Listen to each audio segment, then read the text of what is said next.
ओम अज्ञानतिमिरान्धस्य ज्ञानाञ्जनशलाकयः चक्षुरुन्मिलितं येन तस्मै श्रीगुरुवे नमः। हरे कृष्णा। आज गीता श्रृंखला के सत्र क्रमांक 299 में आप सभी भक्तों का हार्दिक स्वागत है। आज हम श्रीमद् भगवद गीता के 9वें अध्याय के जो कि है परम गुह्य ज्ञान श्लोक क्रमांक 3 का अध्ययन करेंगे। आइए, श्लोक इस प्रकार है। अश्रद्धाना पुरुषाः धर्मस्य अस्य परन्तप अप्राप्य मां निवर्तन्ते मृत्यु संसार वर्त्मनि। अर्थात भगवान कहते हैं कि हे परंतप, जो लोग भक्ति में श्रद्धा नहीं रखते वे मुझे प्राप्त नहीं कर पाते, अतः वे इस भौतिक जगत में जन्म मृत्यु के मार्ग पर वापस आते रहते हैं। भक्ति का मार्ग इतना गुह्य है तो फिर उसको प्राप्त कैसे करें? क्यों सब लोग प्राप्त नहीं कर पाते हैं इतना आसानी से? पिछले श्लोक में हमने पढ़ा कि अगर भक्ति मार्ग को इतना आसानी से संपन्न किया जा सकता है तो प्रत्येक व्यक्ति भगवान की शरण ग्रहण क्यों नहीं करता, क्यों भक्ति मार्ग को नहीं अपनाता? भगवान यहाँ पर कह रहे हैं कि जो लोग भक्ति में श्रद्धा नहीं रखते वे मुझे प्राप्त नहीं कर पाते हैं। भक्ति का मार्ग इतना सरल है ऐसा बताया गया है, उसकी विधि भी बहुत सरल है, तो भी लोग उसमें श्रद्धा नहीं रखने के कारण भगवान को प्राप्त नहीं कर पाते हैं और वे इस भौतिक जगत में जन्म मृत्यु के चक्र में बार बार घूमते रहते हैं। इस प्रकार वे जन्म मृत्यु के चक्र में बार बार भ्रमण करते रहते हैं। वो भगवत धाम को प्राप्त नहीं करते। भगवत धाम प्राप्त करने के उपरांत व्यक्ति पुनः इस जगत में नहीं लौटता। श्रद्धा विहीन के लिए भक्ति योग कर पाना कठिन है, यही इस श्लोक का तात्पर्य है। इस श्लोक का तात्पर्य देखा जाए तो यह है कि जो श्रद्धा विहीन व्यक्ति हैं, जिनके अंदर श्रद्धा नहीं है, वो भगवान की भक्ति को स्वीकार नहीं कर पाते हैं। अब यहाँ पे प्रश्न उठ सकता है कि क्यों नहीं करेंगे? श्रद्धा, इसमें कौन सी बड़ी श्रद्धा की आवश्यकता है? और श्रद्धा को समझे कैसे कि श्रद्धा है कि नहीं है? भक्ति कार्य अगर इतना सरल है तो प्रत्येक व्यक्ति उसका पालन करना चाहिए, क्योंकि हम तो कर रहे हैं। एक बार यही प्रश्न माता पार्वती ने भगवान भोलेनाथ से पूछा था कि अगर भक्ति मार्ग इतना सरल है और उस विधि का पालन करके कोई भी व्यक्ति भगवान के धाम में जा सकता है तो फिर लोग इसको अपनाते क्यों नहीं है? भगवान भोलेनाथ ने कहा कि मैं अगर तुम्हें व्याख्यान द्वारा समझाऊंगा हो सकता है तुम ठीक से नहीं समझ पाओ, इसलिए आइए कुछ उदाहरण द्वारा तुम्हें बताते हैं, लाइव डेमो दिखाते हैं। आज भी हम देखते हैं लाइव डेमो दिखाने पर बड़ी जल्दी समझ में आ जाता है। भगवान भोलेनाथ ने एक कुरूप व्यक्ति का वेश धारण किया, कुरूप व्यक्ति का शरीर के रूप में परिवर्तित हो गए और गंगा नदी के किनारे एक छोटे से खड्डे में बैठ गए और आने जाने वाले राहगीर से कहने लगे कि मुझे बाहर निकालो। माता पार्वती बाहर ही बैठी थी, कहने लगी अरे इनकी सहायता करो ताकि ये खड्डे से बाहर आ जाए। अरे वहाँ पे गंगा नदी जी में स्नान करने आने वाला प्रत्येक श्रद्धालु था, भगवान का भक्त था। प्रत्येक व्यक्ति उनकी सहायता करने के लिए हाथ आगे बढ़ाने लगा। जैसे ही हाथ आगे बढ़ाता माता पार्वती उनको ये कहकर पहले सावधान करती कि मैं आपको एक बात बता देती हूँ, तुम अनजाने में कोई कार्य मत करो। उनको ऐसा वरदान है कि जो कोई व्यक्ति इनको स्पर्श करेगा उसके सारे पाप है, वो जो इनके पाप है, जिन पाप कार्यों के कारण उनको ऐसा कुरूप शरीर प्राप्त हुआ है, वो पाप कार्य आपको प्राप्त हो जाएंगे, उनके सारे पाप आपको लग जाएंगे। जैसे ही उनके मुख से ऐसा सुनते प्रत्येक व्यक्ति हाथ बढ़ाता था, पुनः हाथ खींच लेता और अपने रास्ते चल देता था। अंत में एक गडरी आया। गडरी एक विषय में आप सब जानते हैं, माता पार्वती ने उनसे भी वही कहा। तो गडरी ने कहा कोई बात नहीं, फिर भी हाथ दिया और भगवान भोलेनाथ को बाहर निकाल दिया, उस कुरूप व्यक्ति को बाहर निकाल दिया। वो व्यक्ति जाने लगा, तब माता पार्वती ने रोकते हुए कहा अरे मैंने सब से व्यक्तियों से कहा कि तुम इनके बाहर निकाल दो और बाहर स्पर्श करने से उसके पाप तुमको लग जाएंगे। तब ऐसा सुनते प्रत्येक व्यक्ति ने मना कर दिया, परंतु तुमने मना नहीं किया, इसका क्या रहस्य है? गडरी ने कहा इतनी साधारण सी बात, अरे सामने तो गंगा नदी बह रही है और मैंने सुना है कि गंगा नदी में स्नान करने से सारे पाप धुल जाते हैं। तो फिर जो व्यक्ति यहाँ पे है उनको इतने अपराध रहेंगे, उसको स्पर्श करके मुझे पाप प्राप्त होगा, मैं जाकर गंगा नदी में स्नान करूंगा, मेरे पाप समाप्त हो जाएंगे, इसमें बड़ी बात क्या है? तब भगवान भोलेनाथ के द्वारा कही गई बात को माता पार्वती समझ गई। बोले श्रद्धा शब्द है बहुत महत्वपूर्ण है। सबको पता है कि गंगा नदी में स्नान करने से पाप धुल जाते हैं, परंतु श्रद्धा मात्र एक इस व्यक्ति को है इसलिए आज हम गंगा नदी में जाते हैं स्नान करने के लिए, ये आशा लेकर जाते हैं कि हमारे पाप धुल जाएंगे, परंतु अंदर से पूर्ण श्रद्धा नहीं होने के कारण कि क्या धुलेंगे कि नहीं धुलेंगे, वो प्रभाव नहीं दिखाता है। इसलिए हम भक्ति में भी पूर्ण श्रद्धा रखते नहीं हैं। अंदर से कहीं ना कहीं संशय बना रहता है कि जीवन में परिवर्तन होगा कि नहीं होगा, क्या इसका परिणाम आएगा कि नहीं आएगा। इस कारण हमें भक्ति की पूर्ण रूप से हम शरण ग्रहण नहीं कर पाते हैं। श्रद्धा तो भक्तों की संगति से ही उत्पन्न की जाती है। और श्रद्धा उत्पन्न करने का तरीका क्या है? क्या बाजार में किलो के भाव से मिलती है कहीं श्रद्धा? नहीं। श्रद्धा विकसित करने का एकमात्र तरीका है भक्तों की संगति। जो भगवान के भक्तों की संगति में निरंतर लगे रहते हैं, भगवान की लीलाओं को सुनते हैं, धीरे धीरे श्रद्धा है वो हमारे अंदर विकसित होने लगती है। महापुरुषों से वैदिक प्रमाणों को सुनकर भी अभागे लोग ईश्वर में श्रद्धा नहीं रखते, वे इससे झिझकते रहते हैं और भगवत भक्ति में दृढ़ नहीं रहते। जो अभाग्य लोग हैं वो भगवान के महान भक्तों से प्रमाण के साथ सुनने के उपरांत भी झिझकते हैं। क्या ऐसा हो सकता है? क्या श्री कृष्ण आए होंगे वास्तव में? क्या भगवान श्री रामचंद्र आए होंगे? आज बड़े बड़े दार्शनिक, बड़े बड़े राजनीति के लोग भगवान श्री रामचंद्र के अस्तित्व पर प्रश्न चिन्ह लगाते हैं, राम सेतु के ऊपर प्रश्न चिन्ह लगाते, बोले ये तो काल्पनिक है। उनको अभागा कहा गया है।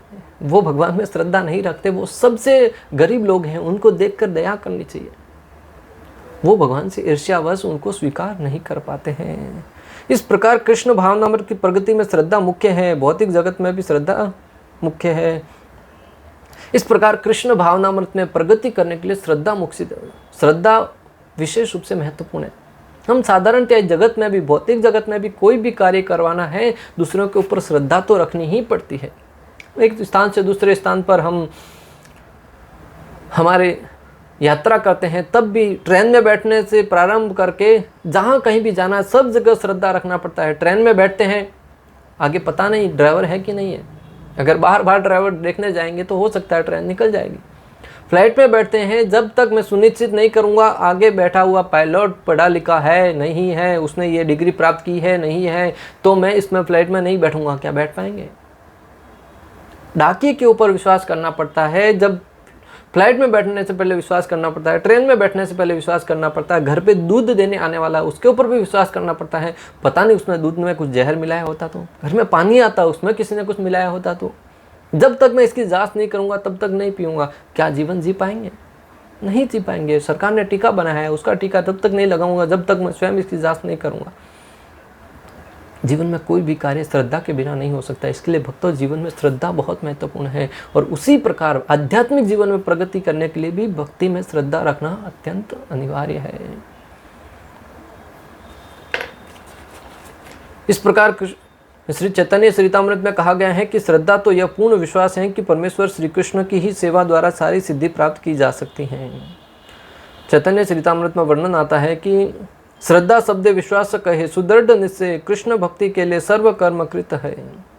जब तक व्यक्ति को ये दृढ़ श्रद्धा नहीं होगी कि श्री कृष्ण है, वही परम पुरुषोत्तम है और मेरे जीवन का एक ही उद्देश्य होना चाहिए भगवान श्री कृष्ण की सेवा करना, उनकी सेवा द्वारा ही, भक्ति के द्वारा ही मैं उनको धाम को प्राप्त कर सकता हूँ, तब तक व्यक्ति भक्ति में प्रगति नहीं कर पाएगा। ऐसी श्रद्धा विकसित करेगा वही व्यक्ति भक्ति में प्रगति कर पाएगा। भागवतम 4.39.14 में वर्णन आता है, यथा तरोर्मूल निशेषणेन तृप्यन्ति तद्भुजा उपशाखां प्राण उपहार्ष यतेन्द्रियाणां तथैव शरणम् अहम् अच्युतेज्य।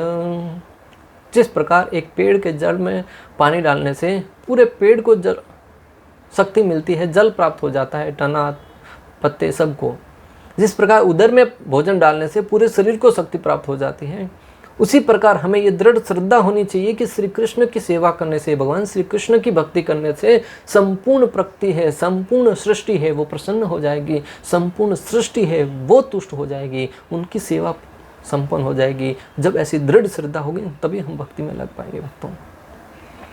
अतः गीता पढ़ने के बाद मनुष्य को चाहिए कि वह गीता के इस निष्कर्ष को प्राप्त हो, मनुष्य को अन्य सारे कार्य छोड़कर भगवान की कृष्ण की सेवा में लगना चाहिए।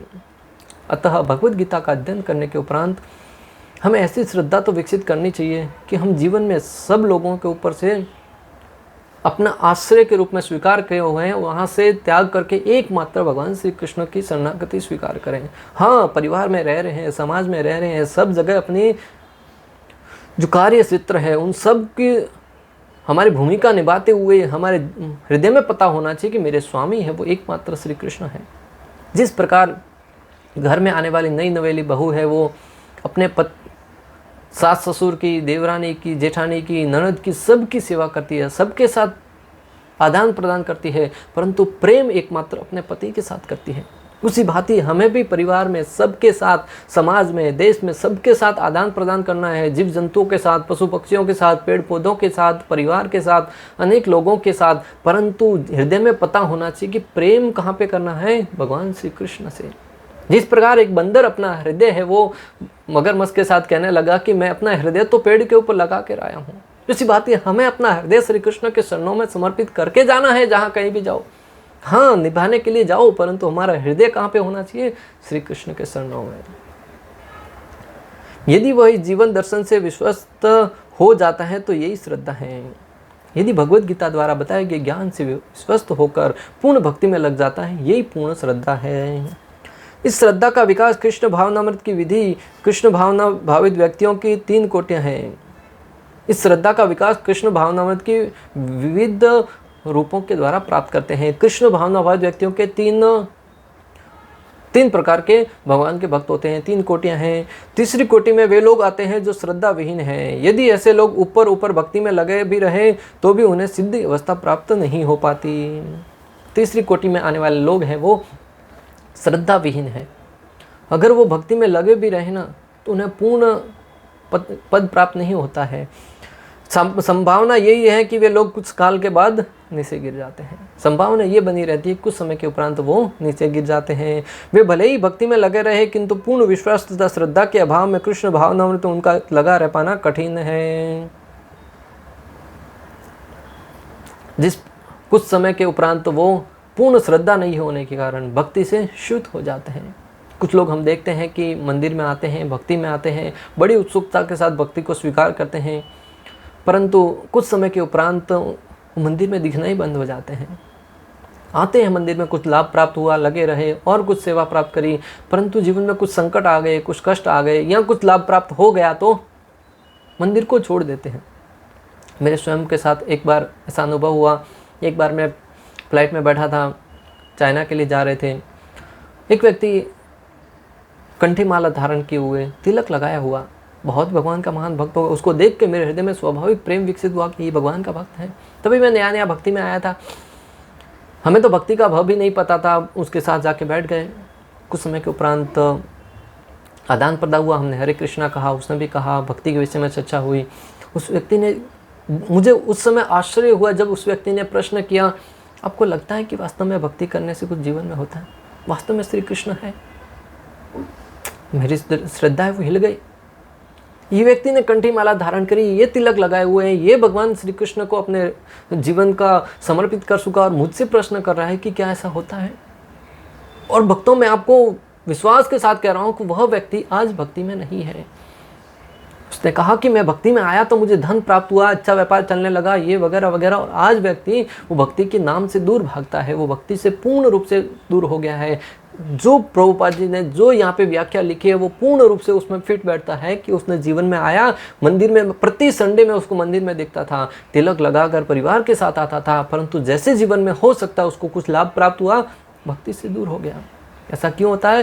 पूर्ण श्रद्धा नहीं होने के कारण। कुछ लोग आते हैं, किन्हीं गुप्त उद्देश्य से कृष्ण भावनामृत को ग्रहण करते हैं, किंतु जैसे ही उनकी आर्थिक दशा कुछ सुधर जाती है वे इसी विधि को त्याग कर पुनः पुराने ढर्रे पर लग जाते हैं। कृष्ण भावनामृत में केवल श्रद्धा के द्वारा ही प्रगति की जा सकती है। जहाँ तक श्रद्धा की बात है, जो व्यक्ति भक्ति साहित्य में निपुण है, जिसने दृढ़ श्रद्धा की अवस्था प्राप्त कर ली है, वह कृष्ण भावनामृत का प्रथम कोटि का व्यक्ति कहलाता है। जिस व्यक्ति ने श्रद्धा की प्रथम कोटि प्राप्त कर ली है, अर्थात किसी भी स्थिति में उसकी श्रद्धा नहीं हिल पाएगी। जैसे अर्जुन श्री कृष्ण के पास गए, भगवान श्री कृष्ण ने उसके सामने प्रस्ताव रखा कि तुम मेरी नारायणी सेना ले सकते हो, एक बार विचार कर लो, परंतु अर्जुन ने बिना किसी संकोच के एकमात्र कहा, कृष्ण मुझे आप चाहिए। जो व्यक्ति ऐसी श्रद्धा विकसित कर ले, जीवन में किसी भी अवस्था में कृष्ण को नहीं त्यागूंगा, जीवन में का उद्देश्य है भगवान श्री कृष्ण, वह व्यक्ति भगवान श्री कृष्ण को अत्यंत प्रिय और प्रथम कोटि का माना जाता है।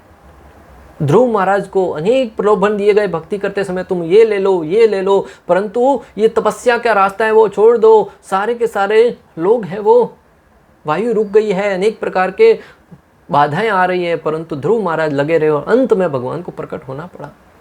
प्रहलाद महाराज के सामने हिरण्यकशिपु ने अनेक प्रलोभन रखे, ये रख लो वो रख लो तुम, परंतु विष्णु को त्याग दो। भगवान ने कहा नहीं, प्रहलाद महाराज ने कहा नहीं, भगवान श्री विष्णु को मैं नहीं त्याग सकता। यह प्रथम कोटि की भक्ति भक्तों।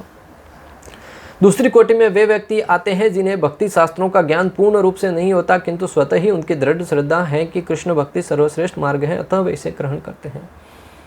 दूसरी कोटि में वे लोग आते हैं जिनको ये तो पता है कि भक्ति का मार्ग ही श्रेष्ठ है, और वो भक्ति में पूर्ण श्रद्धा में लगे भी रहते हैं, भक्तों के संग में लगे रहकर भक्ति में लगे भी रहते हैं, परंतु उनको शास्त्रों का पूर्ण रूप से ज्ञान नहीं होता है। परंतु वो लोग भक्ति में लगे रहकर, भक्तों के संग में लगे रहकर जीवन में प्रगति करते हुए अंत में सर्वश्रेष्ठ पद प्राप्त करते हैं, भक्ति को छोड़ते नहीं हैं। इस प्रकार वे तृतीय कोटि के उन लोगों से श्रेष्ठतर हैं जिन्हें न तो शास्त्रों का पूर्ण ज्ञान है और न ही श्रद्धा है, अपितु संगति तथा सरलता के द्वारा वे उसका पालन करते हैं। तृतीय कोटि के व्यक्ति कृष्ण भावना से च्युत हो सकते हैं, किंतु द्वितीय कोटि के व्यक्ति च्युत नहीं होते। प्रथम कोटि के लोगों के च्युत होने की तो प्रश्न ही नहीं उठता।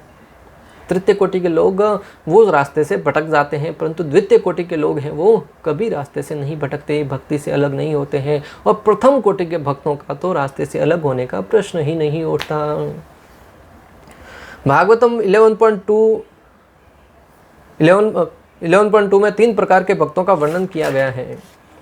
प्रथम कोटि का भक्त का वर्णन आता है भागवतम 11.2.45 में। सर्वभूतेषु यः पश्येद भगवद आत्मनः भूतानि भवत्यात्मना अन्य स भगवत उत्तमम्। सर्वाधिक उत्कृष्ट भक्त हर वस्तु के भीतर समस्त आत्माओं की आत्मा भगवान श्री कृष्ण को देखता है। जो सबसे सर्वश्रेष्ठ भक्त है वो प्रत्येक वस्तु में समस्त आत्माओं की आत्मा अर्थात भगवान श्री कृष्ण को देखता है। फलस्वरूप वह हर वस्तु को भगवान से संबंधित देखता है और यह समझता है कि प्रत्येक विद्यमान वस्तु भगवान के भीतर नित्य स्थित है। प्रत्येक वस्तु को भगवान श्री कृष्ण से संबंधित जानता है और भगवान की सेवा में उसका उपयोग करता है। इसका दृष्टांत आता है भक्तों। एक बार श्रील प्रभुपाद मॉर्निंग वॉक पर जा रहे थे, उनके शिष्य कुछ साथ में थे। रास्ते में जा रहे थे, एक घर के अंदर उन्होंने देखा कि नल खुला हुआ है, उसके अंदर से बहुत सारा पानी बह रहा है। प्रभुपाद जी ने अपने शिष्य से कहा जाओ वो नल बंद करके आओ। शिष्य भागा गया, नल बंद कर दिया, बंद करके आ गया। परंतु कुछ समय के उपरांत उसके मन में एक प्रश्न खाया जा रहा था कि प्रभुपाद जी ने उसके घर में नल चल रहा है और मुझे बंद करने के लिए क्यों भेजा। आखिर में अपने संशय को दूर करने के लिए प्रभुपाद जी के सामने उसने पूछ ही लिया, प्रभुपाद जी आपने ऐसा क्यों किया।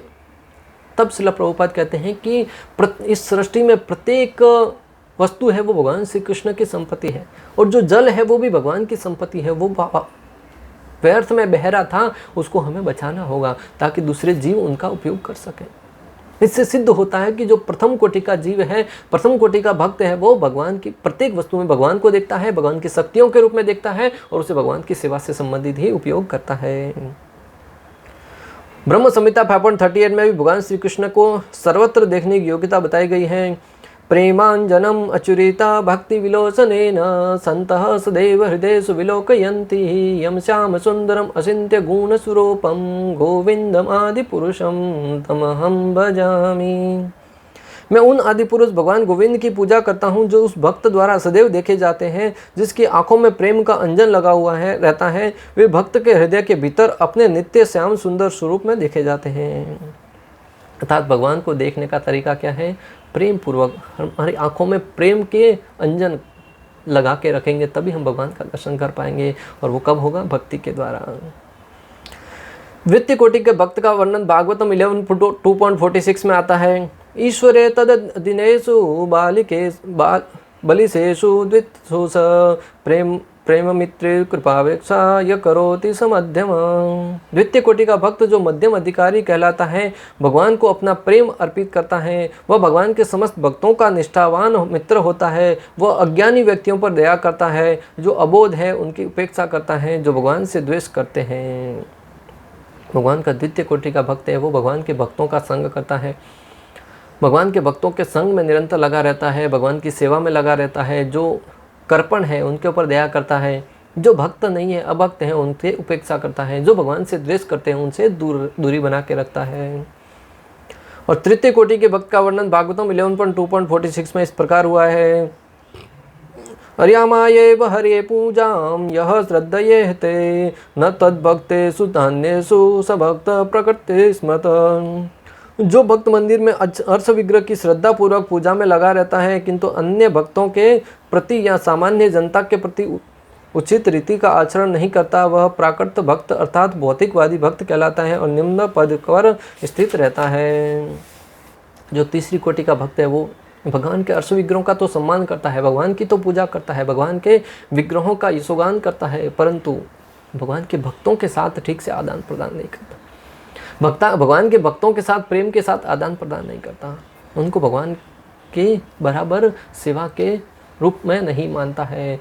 ऐसा भक्त कुछ समय के उपरांत भक्ति के कार्यों से शुद्ध हो जाता है, क्योंकि वैष्णवों के प्रति अपराध करने के कारण। जो लोग श्री कृष्ण के विषय में तथा भक्ति की श्रेष्ठता को सुनकर भी श्रद्धा नहीं रखते और यह सोचते हैं कि यह मात्र प्रशंसा है, उन्हें यह मार्ग अत्यंत कठिन जान पड़ता है। भले ही वे ऊपर से भक्ति में रत क्यों न हो, उन्हें सिद्धि प्राप्त होने की बहुत कम आशा है।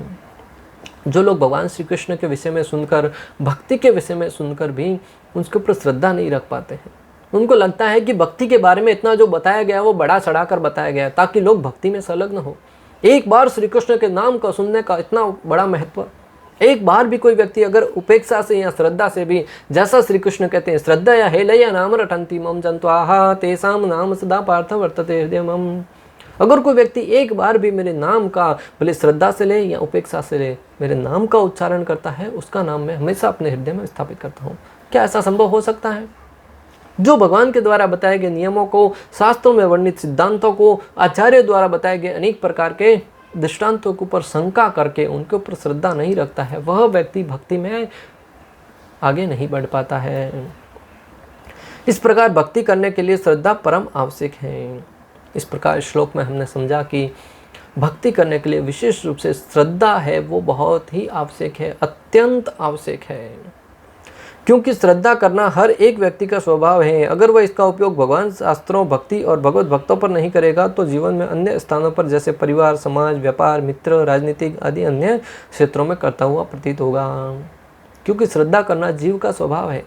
अगर भगवान के ऊपर, भगवान के भक्तों के ऊपर, भगवान की भक्ति के ऊपर नहीं करेगा तो स्वाभाविक जीवन में कहीं ना कहीं तो करेगा, भले समाज में हो, परिवार में हो, व्यापार में हो, देश में हो, राजनीतिज्ञों के ऊपर हो, कहीं ना कहीं तो उसको श्रद्धा करनी ही पड़ेगी। इससे अच्छा है कि हम उस श्रद्धा को भगवान की सेवा में करें, भगवान के भक्तों के ऊपर करें, भगवत भक्ति में करें, ताकि हमारा जीवन का कल्याण हो सके, हम इस जन्म मृत्यु के चक्र से मुक्ति प्राप्त करके भगवान के धाम को प्राप्त कर सकें।